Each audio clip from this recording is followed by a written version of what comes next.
The blast tore through the ground, and she screamed for help. No one gave. The battlefield was quiet, too quiet. Correa, a young alien scout from the planet Drylus, moved slowly through the dust-covered ground. Her 4 eyes scanned every rock, every shadow. Her mission was simple: check the east sector for hidden traps. She was fast, trained, careful, but not careful enough. Suddenly, click. She froze. The sound came from beneath her left foot. She didn't even have time to look down. Boom, the blast tore through the ground. A sharp wave of fire and dirt exploded around her. She was thrown high into the air. Then, darkness. When Correa opened her eyes, the world was spinning. She tasted blood. Her ears rang. Pain shot through her body. She looked down and screamed. Her leg was gone, torn off below the knee, burnt, twisted. Nothing was left but blood and shredded armor. She cried out loud and raw, but no one came. Her squad had scattered during the last attack. Her comlink was broken. Smoke rose from the burning trees. Her body shook. Her breathing grew weak. She dragged herself with her arms, each inch harder than the last. Help. Someone, please. Still, no answer. Her blood left a trail. Behind her, she was alone. As her vision began to blur, she saw a shape in the smoke. A tall figure, walking toward her. Not alien. Not Dralian. Human. Her heart stopped. Humans were the enemy.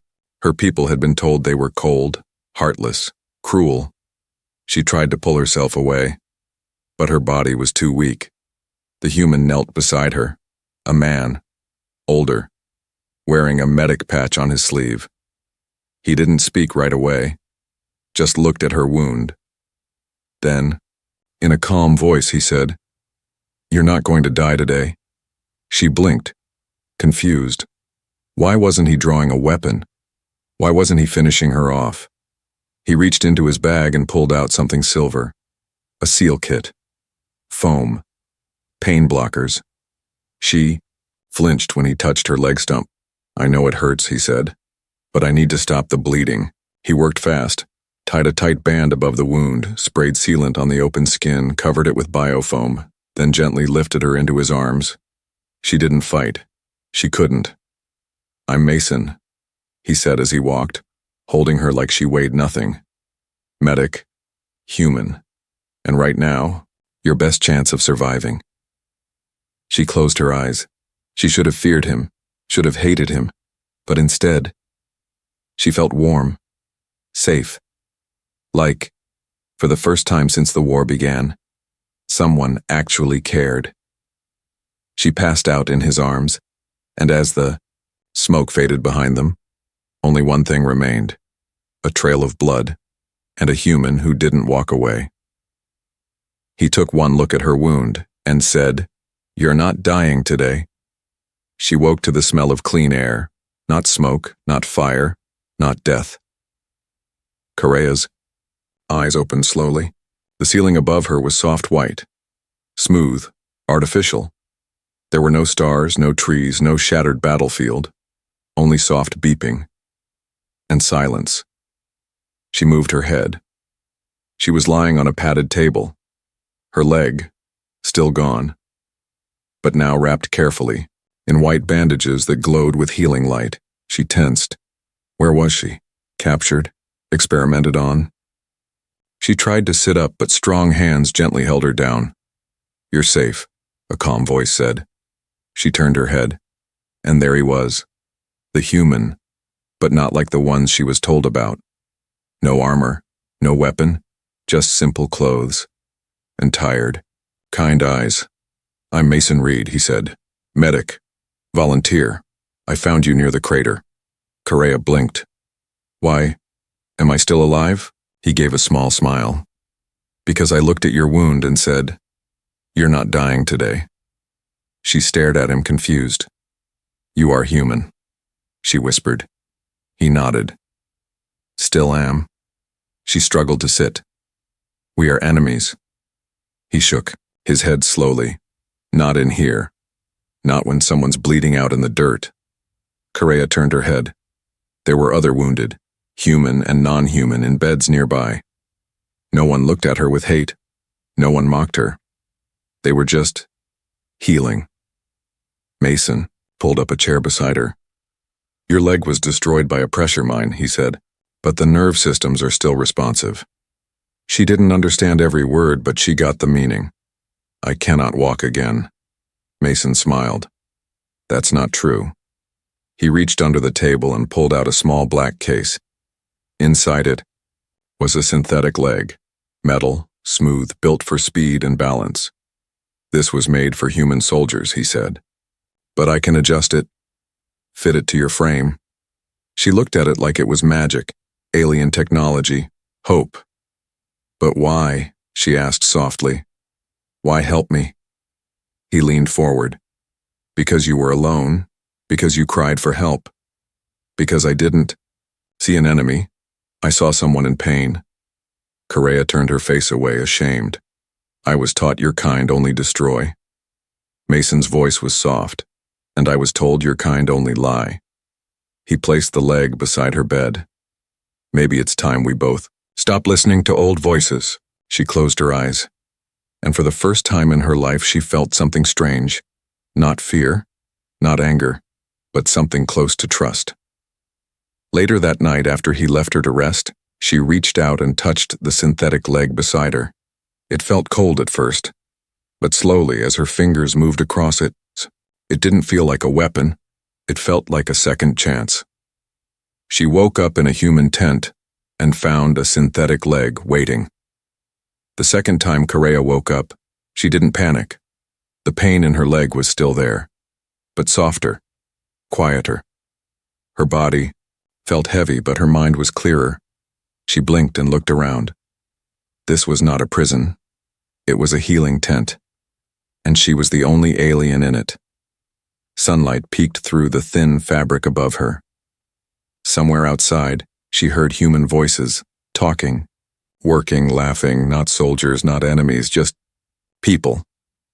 Beside her bed, neatly set on a folded cloth, was the synthetic leg, shiny, strong, balanced.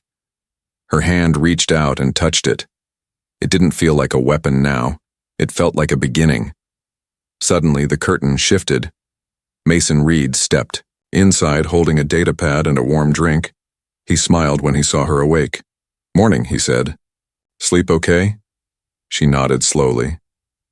I did not dream of war. That's a good start. He handed her the drink. It was warm, sweet. Earth flavor, something called vanilla bean. Correa sipped it, eyes watching him carefully. You still? Stay, she said. He raised an eyebrow. Should I leave? She looked down. Your people, they stare at me. Mason sat down. They're curious. You're the first Drylian most of them have seen without a gun. She said nothing. He set the datapad on the table and opened a screen. It showed a 3D model of a leg, her leg, with numbers and adjustments. I scanned your body while you were unconscious. I modified the connectors for Drylian nerve ends. He looked up. It'll work. You just have to say yes. Correa hesitated. She had once run through forests, climbed cliffs, fought with pride, and now, this, a piece of human metal? She turned away. What if I fall? Mason's voice was gentle. Then, I'll catch you. She looked at him. His eyes were calm, kind, not filled with pity, just patience. That afternoon, she agreed. She let him attach the leg. It was heavier than she expected, cold, strange.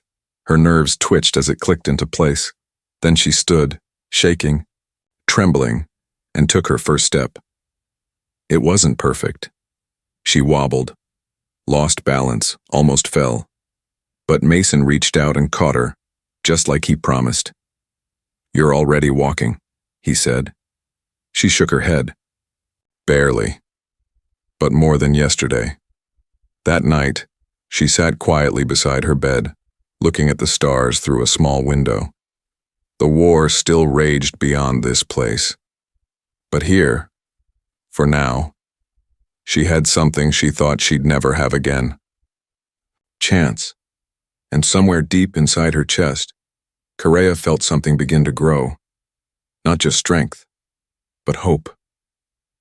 She tries to walk again and fails in front of everyone. The next morning, the human aid camp was busy. Soldiers and medics moved between tents. Drones hummed overhead. Voices filled the air, orders, jokes, footsteps, and in the middle of it all, Correa stood at the edge of the training field. Her new leg clicked softly as she shifted her weight.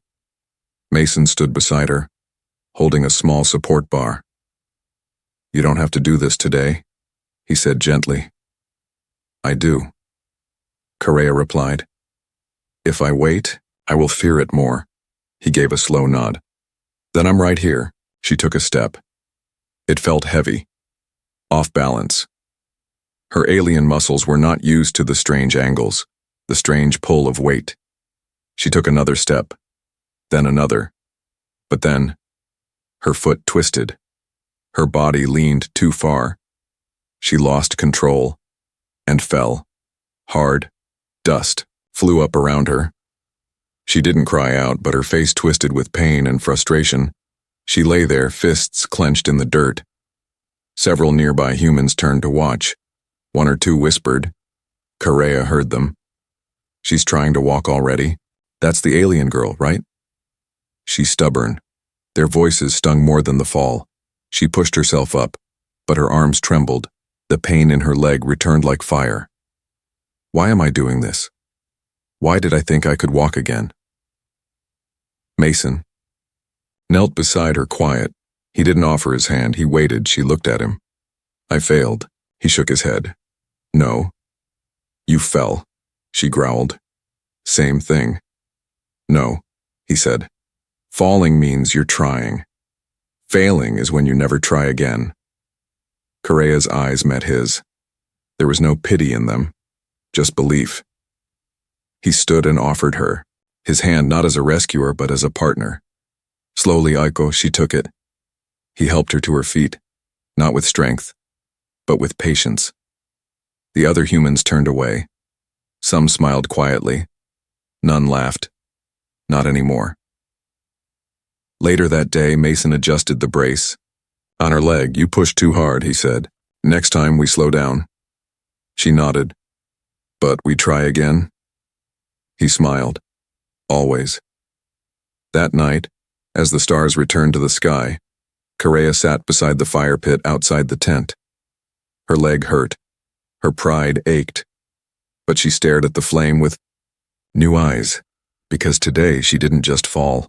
She stood back up, and for the first time since the explosion, she believed she could walk again. Enemy fire rains down, and she shields the human with her own body. The sky over Outpost Ridge turned dark without warning. A low hum echoed in the air. Then came the sharp, high-pitched scream of incoming fire. Correa was adjusting her walking brace outside the tent when the first explosion hit. The ground shook. People screamed. The aid camp was under attack. Inside the tent, Mason jumped to his feet. "Correa!" he shouted. Another blast hit nearby, closer. Dust rained from the roof. Supplies tumbled. Panic spread. Correa crawled under the flap, dragging herself with one arm. "Are you okay?" she asked. "I'm fine," Mason said, grabbing a medical kit. "You need to get to shelter." She looked outside. Chaos. Drones fell from the sky. Smoke covered the entrance. Soldiers scrambled to defend the ridge, but then, another blast. This one directly hit the tent. The world turned white. When Correa opened her eyes, Mason was lying motionless beside her. Blood seeped from his side. Her mind froze. No, not him. Not now. Blaster fire tore through the walls. She dragged herself over to him, her synthetic leg barely responding. Her heart pounded. She had no weapon, no armor. But she had him, and she wasn't going to lose him. She pulled Mason behind the supply, crates shielding his body with her own. Then, gripping a fallen rifle in both hands, She stood. Her leg shook, but she stood. The enemy entered the tent. Two shadowed figures in dark armor. They raised their rifles. Correa raised hers and fired. One fell, the other ducked. She rolled, dragged Mason to the wall, and took a second shot. Missed. But her courage didn't break. She screamed something in her language, a challenge, a warning. The second enemy hesitated, then ran. Moments later, Allied soldiers stormed in. Medic down. Alien girls holding the line. They rushed forward. One of them placed a hand on Correa's shoulder. You're bleeding. I don't care, she said.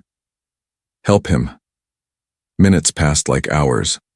She watched as human medics worked on Mason. Her own wound, just a graze to the shoulder, burned.